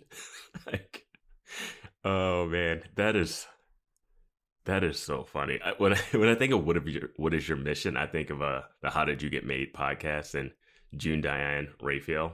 They were watching like the Star Wars movie, and she was like, and she just didn't get it, and she was like, BB-8, what is his mission?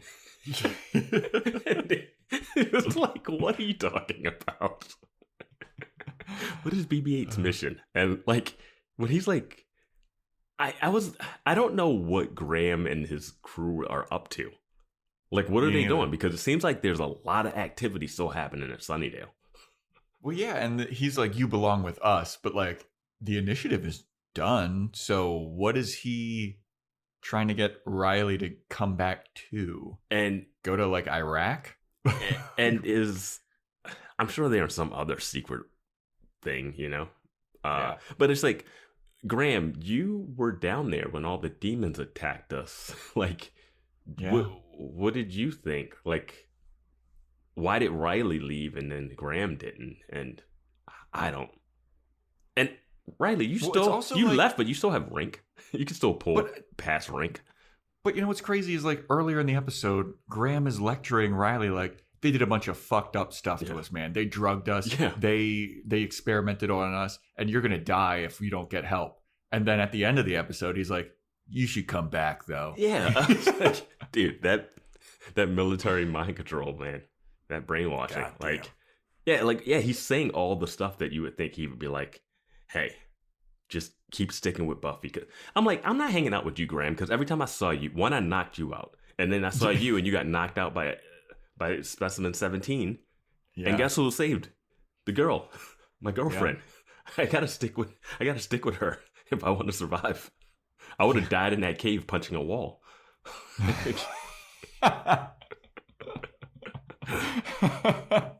Like, man. But yeah. Anyway, so then we have Spike at his crypt, and Buffy shows up, kicks down the door. And she's finally got a stick. She's like, this is over, Spike. it's fucking done.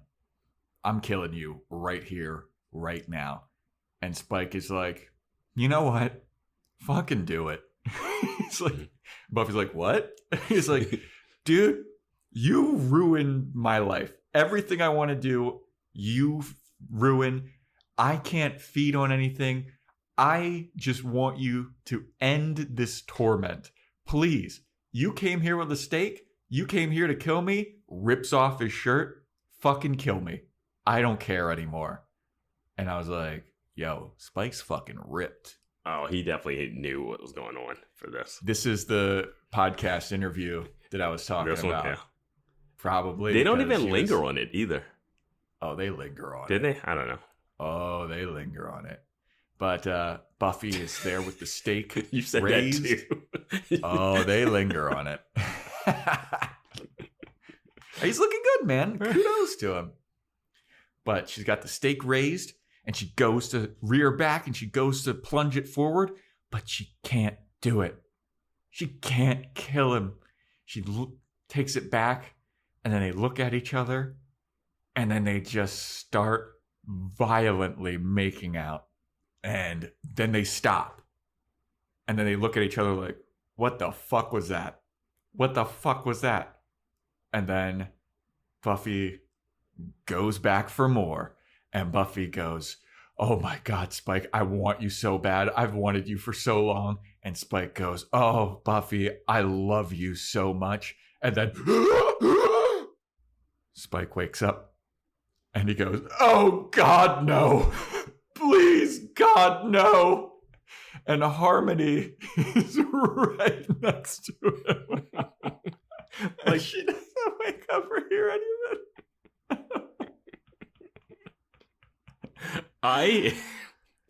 We'll talk about this all, but it's going to be so funny that Harmony will be. This is Harmony's arch nemesis origin story right here. Oh, yeah. This is why she should be mad at Buffy. Yeah, and this is why she should become mega powerful super demon. Because if we know anything, stealing boyfriends is that's Harmony. Like if you do that, Harmony's gonna come for you. That's what I think. That's what should have happened before her like starting a gang thing. You know, like if she became a nemesis because of something. I didn't understand. I never understood why she wanted to kill Buffy. Yeah, dude, her and Drusilla team up. Spike's exes. That's a good team up. Then they're trying to kill Spike, and he's got to go to Buffy for protection or something. I could only imagine Drusilla and Harmony in a scene together. My God, dude. My God. Drusilla, a.k.a. Dawn, team up. Haven't seen them in the same room together, have we? That's what I'm saying. That's all I'm saying. Oh. She's still out there. Drusilla's still out there. She's still out there. Hooking up. Dating some kind of slime demon or whatever it was. But this kiss, this makeout, when it first happened, I was like, all right, sure. I wasn't even thinking dream sequence. I really wasn't when it first happened. I didn't either. So that's a plus. They really got us. When she mentioned it before, like I'd be with him. And I was like, oh, you saw your weak invalid boyfriend in the hospital. And you were like, and I saw abs over here. And you were like, all right. Dude, how much I know that this wasn't real, but if Buffy does eventually like start to get involved with Spike, and if Riley's still around, how much is this gonna destroy Riley? He's gonna be like, I'm leaving. I'm going to Sacramento, dude. Like, yeah, he's gonna leave town with Harmony and just be like, hey, me and Harmony are together. Fuck it, I don't know. I just gotta. You've got a thing for vampires. This is exactly my fears coming true. For me, I always thought like, if she started dating Spike, how would Giles, Willow, Xander, Anya, like, how do they react to that? Like Anya would be fine with it. Like, I feel like this has gotta be an unrequited love thing. Like it's gotta be a Spike going after Buffy and then like the audience having sympathy. Like I can't see Buffy doing this. I just can't. It makes no sense. I think it's gonna happen, and I think it's just not gonna make sense, but people like Spike enough that they think people will buy it. All right. Yeah. Like, I'll say this. Like, I know Joss Whedon had his issues with, like, the studio wanting to be like, hey, we like the Spike character. Let's have him in there. And I think he just kind of wanted Angel to kind of stay through. I like that Angel has his own show. I think he came into his own that way where he doesn't have to be the Riley to Buffy, you know? Yeah. And Spike came in, he was full of energy, attitude. It was great. Like, honestly, if Spike was in like 3 to 4 episodes every season, it'd be perfect. Like, you just would never know when he shows up. Like an Ethan Rain type. Yeah, he's the vampire Ethan Rain. You know? Like, and no, don't get me wrong, I like Spike a lot. But it's just like, he's a vampire who's tried to kill a lot of people. And it's so weird to try to squeeze in a love story angle with Buffy having already hooked up with a vampire. Yeah. A vampire who killed Jenny Calendar and tortured Giles and tried to kill Xander a bunch and tried to kill Willow and they got over that because they were like, all right, angels, we get it. But Spike is a separate soul. Like, Spike doesn't have the soul argument. Yeah. He's got a chip, which I hate that they didn't get the chip out, by the way. Yeah. I get it. It would have been interesting if the chip was out, but he still couldn't do it. That's what I thought was happening. Because then I'd be like, oh, you can't do it because you love her. Like that kind of thing where he didn't bite her. And they're like, why didn't you bite her? He's like, and he could have lied to Harmony and be like, I don't know. It must be lingering effects of the chip, you know? And she's like, I saw it taken out. Like, there's different ways to do it. Now, I'm not saying the different ways are always right, but those are just angles that they could have played. But I don't. It could be also a thing of like Batman and the Joker, where it's like the Joker needs Batman, Spike needs Buffy to be alive, and like they have a mutual weird love attached to each other. He does have weird relationships. His relationship with Drusilla was very like weird and manipulative, and so like I could see him mixing up his feelings for wanting to kill Buffy with actually loving Buffy. Which also is one of those things where you go like, that's still problematic. Like that's like so. But fine. Oh, you don't say. A love story with a murderous vampire, problematic. Yeah. But we're rooting for him, right, guys? Yeah, I guess so. He's one of the most like beloved characters in this show. I know. I do like that knowing about the show. Like, I knew Spike was a character. I knew Angel was a character. I didn't know much about him, but I didn't expect that Spike would like disappear for a whole season after showing up, basically. My ex-girlfriend fucking loved Spike. She's like, he's my favorite character on the show. Like, he's the best. I'm a Spike stan. And like, if you just like him as a villain, I get it. I think he's fun. I think he's a fun character. Yeah, but like as a love interest, I don't get it yet. Yeah, and are they trying to make Riley so bad that we push for Spike? Because my problem is, I'm okay with Buffy not being with Riley, but I'm not being like, well, you got to go with Spike if those are your two options. I'm like, let's go to door number 3, like whatever that is. Who's behind it? It's Giles. Yeah. They're like, that's just kidding, everyone. I'm sorry, everybody. Sorry. That's her father figure. I know, everybody gets all fucking riled up about that shit. Even though Willow was all fawning over him that one episode. Yeah. But yeah, that's the end of Out of My Mind. That's where the episode ends. You got any final thoughts here on it? It was all a dream. No, I think we kind of went through that. I mean, I'm excited to see what happens next, I guess. We know Buffy's happening. I just don't understand. I want to see if they can get us to get on board. That is the challenge. Yeah.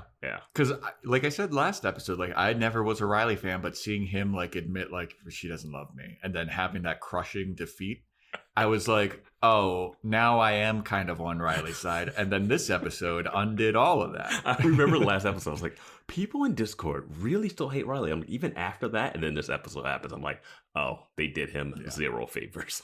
Yeah, they made him an annoying, desperate guy, and then annoying, stupid guy. Like, no, I'm not having heart surgery. Shut up, Buffy. I'm a man. Yeah, I was just like, oh, we just all the goodwill at the end of that last episode. I was ready for that dramatic turn, and Yeah. Next episode is titled "No Place Like Home." The caves, the homie caves. Are we going to Iowa? Are we going on a field trip to Iowa? See Riley's family? There was an episode titled "Goodbye Iowa," and I really thought he was going to leave the initiative. He's like almost ready to leave the initiative. Yeah. No Place Like Home. What else could it be? What is that? Like, that's the Wizard of Oz thing? Mm-hmm. Oh, is this the spell being broken with Dawn? Or we figure some stuff out with Dawn? I'm going to say it's going to have some weird Wizard of Oz type tie-in. I don't know who the Tin Man will be, who the Lion, all that stuff. I think it's going to be something like that. That's what my guess would be. The Lion's the cowardly one, so that's Xander. Mm-hmm. Tin Man's the stupid one, right? Who's the dumb Tin one? Man doesn't have a heart, right? The Scarecrow is dumb. Doesn't have a heart. The Scarecrow is dumb. Scarecrow is also Xander. No. Xander's Scarecrow because he's dumb. Yeah, and he said he was a Scarecrow in this episode.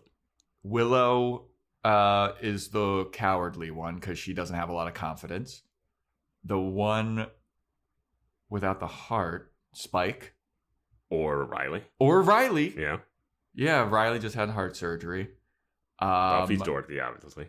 Yeah, who's the wizard? Dawn. Giles. Priscilla. Giles. No, because it's a bad guy, right? The wizard is a bad guy. I think he's just a guy behind the curtain or something. I don't know. No, Giles is the good witch.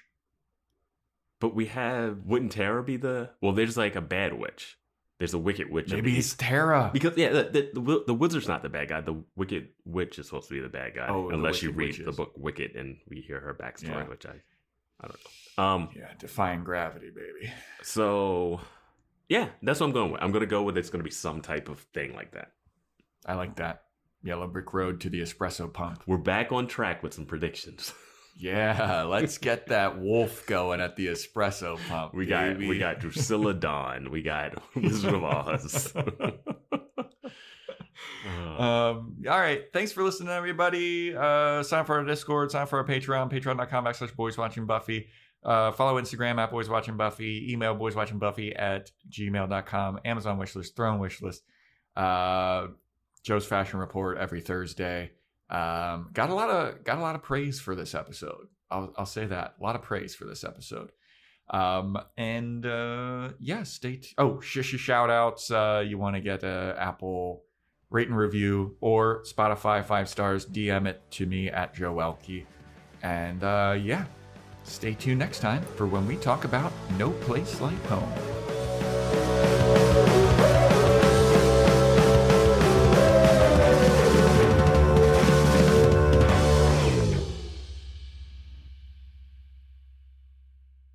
Come on, man. You know it's true. There's nothing for you here. There's her. Okay, right. There's her. And? You used to have a mission, and now you're what? Mission's boyfriend? Mission's true love? You belong with us. Seltzer Kings. Podcasts.